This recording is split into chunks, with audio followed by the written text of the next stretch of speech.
आज जागतिक आरोग्य दिवस आहे आणि आपण आपल्या आरोग्याची यथायोग्य काळजी न घेण्यामध्ये प्रवीण आहोतच.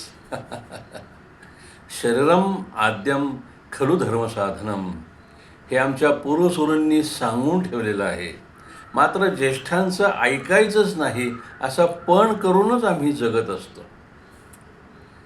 जोपर्यंत शरीर नीटपणे काम करतंय तोपर्यंत त्याचं महत्त्व आमच्या लक्षातही येत नाही आणि आम्ही लक्षात घ्यायला तयारही नसतो.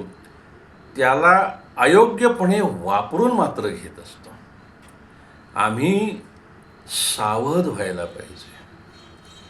शरीराच्या मनाच्या आरोग्याची काळजी घेतली पाहिजे आणि निरामय जीवन जगण्याचा संकल्प सोडून तो पूर्ण केला पाहिजे.